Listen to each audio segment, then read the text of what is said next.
que bom que estamos juntos para mais uma conversa. Hoje, a gente vai dar uma olhada num material, Minha Fé Precisa de Mim, sabe? Com umas leituras e orações para o dia 31 de agosto de 2025. Legal. É o 12º domingo depois de Pentecostes. A ideia é explorar juntos umas passagens da Bíblia e ver, assim, o que a gente consegue tirar de prático para a vida. Como a gente se relaciona, como mostra a nossa crença e até como lidar com quem está precisando. Exatamente. E para organizar um pouco essa nossa exploração, a gente pensou em 4 perguntas que meio que saltam dessas leituras, sabe? A primeira, como é que dá para louvar a Deus de um jeito que traga paz de verdade? Boa. Lá em Provérbios, o que foi dito para o pessoal de Israel sobre humildade? Principalmente, assim, diante de quem tem autoridade. Depois, de um jeito mais geral, como é que a fé convida a gente a viver no dia a dia? Ok. E por último, a lição de Jesus mesmo, né, sobre o ato de servir. Perguntas-chave, né? Levam a gente a pensar na nossa ligação com Deus, o vertical, e com os outros, o horizontal, o mundo aqui em volta. Isso. Como posso louvar a Deus? A fonte aqui é o Salmo 131. E tem uma imagem no versículo 2 que, nossa, me marcou muito.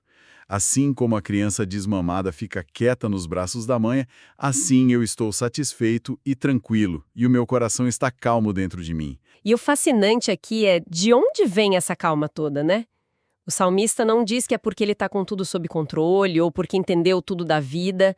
Pelo contrário, a paz parece que vem de uma confiança muito profunda, de uma entrega. Entrega. Isso. A criança desmamada, ela não está mais buscando leite, né? Ela encontra segurança, contentamento só por estar ali, no colo. É uma satisfação que vem dessa dependência.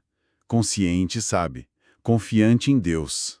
Mas essa imagem da criança quieta, fico pensando, não pode soar meio passivo demais? Como essa quietude combina com a força que a gente precisa para encarar os desafios? Escolher confiar, escolher descansar em Deus, mesmo quando tudo está incerto, isso exige sim uma disciplina mental e espiritual. É reconhecer os próprios limites e, a partir daí, achar uma estabilidade que não depende do que está acontecendo fora. A oração que acompanha o Salmo reflete isso.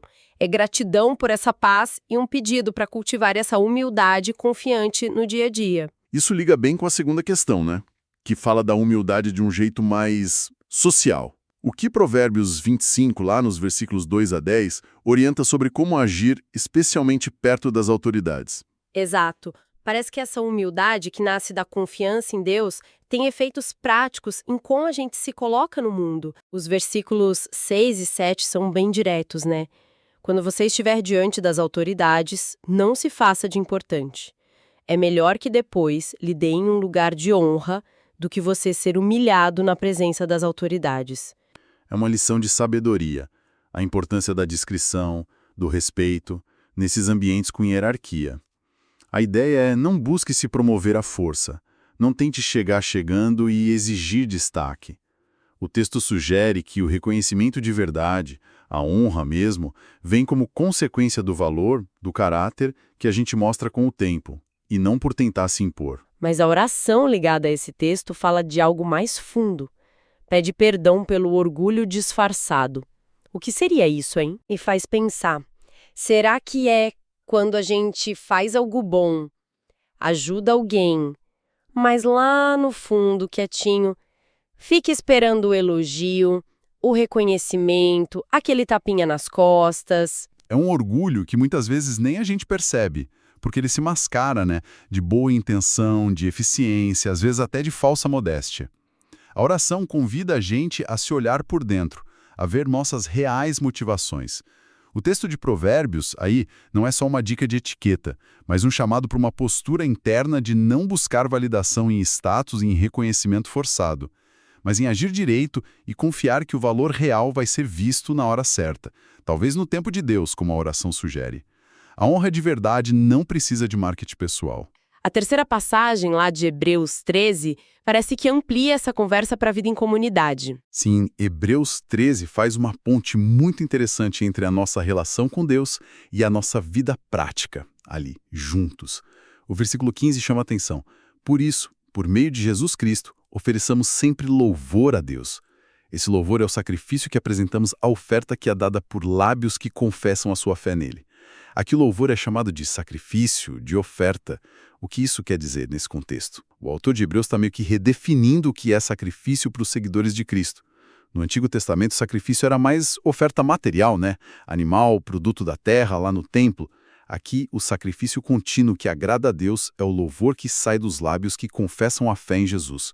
Ou seja, é expressar a nossa fé com palavras e com a vida. Mas não para aí, não. Como assim? Não é só sobre o que a gente fala ou canta? Não. Se a gente olha o capítulo 13 inteiro, esse versículo do sacrifício de louvor está no meio de várias dicas bem concretas sobre como viver. O autor fala para manter o amor entre irmãos, para praticar a hospitalidade, lembrando que alguns hospedaram anjos sem saber, para ter empatia por quem está sofrendo, honrar o casamento, viver contente sem ser ganancioso e respeitar e apoiar os líderes da comunidade. Então, o texto está dizendo que o jeito que a gente trata as pessoas, nossa ética no dia a dia, nossa participação na comunidade, tudo isso faz parte do louvor, do sacrifício que a gente oferece a Deus. O louvor não é uma coisa isolada, só para o momento do culto. Ele se torna real quando está encarnado em ações de amor, de cuidado, de respeito, de integridade. A vida vivida de acordo com a fé que a gente diz ter é o verdadeiro louvor, a oferta contínua que agrada a Deus. A oração de Hebreus 13 pede justamente por essa integração. Amor forte entre os irmãos, louvor que continue mesmo na dificuldade e que Deus sustente a comunidade para viver honrando a Ele em tudo. E isso leva a gente direto para o ponto alto dessa ideia, com o ensino de Jesus em Lucas 14, sobre servir. A instrução dele sobre quem convidar para uma festa é, no mínimo, desconcertante para a nossa lógica social. Totalmente desconcertante. Ele diz lá nos versículos 13 e 14, mas quando você der uma festa, convide os pobres, os aleijados, os coxos e os cegos, e você será abençoado, pois eles não poderão pagar o que você fez. Isso vai totalmente contra a nossa lógica de networking, né? De fortalecer laços com quem pode oferecer algo em troca, que está em tantos dos nossos eventos sociais. Exatamente. Jesus vira de cabeça para baixo essa economia da troca social. Normalmente a gente convida quem pode convidar de volta, quem é do nosso círculo, quem pode agregar status ou benefício. Ele joga o foco da generosidade, da hospitalidade, justamente para quem está à margem, quem não tem como retribuir nos termos do mundo. É um chamado para um tipo de serviço e acolhimento totalmente desinteressado do ponto de vista material ou social. É um ideal altíssimo. E eu me pergunto, como praticar isso sem que vire só um dever pesado? Uma obrigação que a gente cumpre de má vontade. Ou pior, sem gerar na gente um sentimento de superioridade, tipo, olha como eu sou boa por ajudar essa gente. E a oração que acompanha essa passagem de Lucas vai direto nesse ponto. Ela não pede só para fazer o bem, mas para que Deus transforme o coração. Pede para tirar o orgulho, ensinar a humildade verdadeira, dar a capacidade de amar sem esperar nada em troca e dar sensibilidade para perceber as necessidades reais em volta. A questão não é só a ação por fora, mas a motivação por dentro. A motivação. Isso. A bênção que Jesus promete não está na gratidão ou no reconhecimento que a gente pode receber aqui, mas está ligada a algo maior, a ressurreição dos justos, como diz o texto. O foco é agir por amor de verdade, seguindo o exemplo de Jesus, e não por obrigação, culpa ou para se autoafirmar. Entendi. A transformação interna é a chave para que o serviço seja autêntico e não só um fardo ou uma máscara. Ok, percorremos um caminho interessante hoje, hein? Começamos com aquela paz profunda que vem da confiança humilde em Deus, tipo a criança no colo da mãe, lá no Salmo 131. Isso. Vimos a sabedoria da discrição e da humildade nas relações sociais em Provérbios 25. Exploramos em Hebreus 13 como o louvor a Deus se mostra não só em palavras, mas em toda uma vida de amor e cuidado na comunidade. E terminamos com o chamado radical de Jesus em Lucas 14, para servir justamente quem não pode retribuir. Se a gente junta todos esses pontos, parece que surge um fio condutor bem claro. A autenticidade da vida de fé se mostra na prática da humildade, Não uma humildade fingida ou de se colocar para baixo, mas um reconhecimento sincero do nosso lugar diante de Deus, de confiança e dependência, e diante dos outros de respeito e serviço. Faz sentido? Essa humildade é a base para a paz interior. Salmo 131.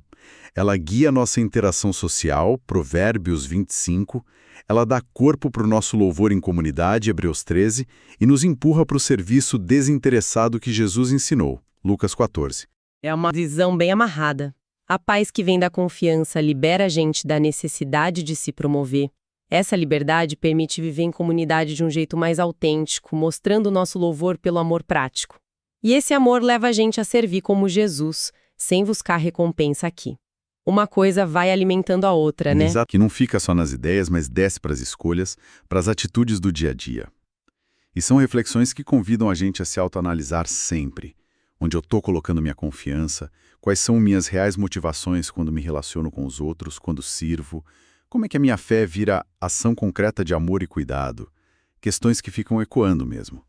E talvez, para fechar, uma provocação para reflexão pessoal, que nasce dessas ideias. E se a medida da nossa paz interior, aquela calma lá do Salmo 131, estivesse diretamente ligada à nossa capacidade de agir com a humildade de Provérbios, de viver o louvor prático de Hebreus e de servir com o desinteresse de Lucas 14, onde será que no nosso dia a dia a gente encontraria as maiores chances para crescer nessa direção? Um pensamento desafiador esse, e que pode abrir caminhos para a gente viver essas ideias de um jeito mais profundo. Desejamos uma ótima continuação de dia e uma feliz reflexão sobre esses temas tão importantes.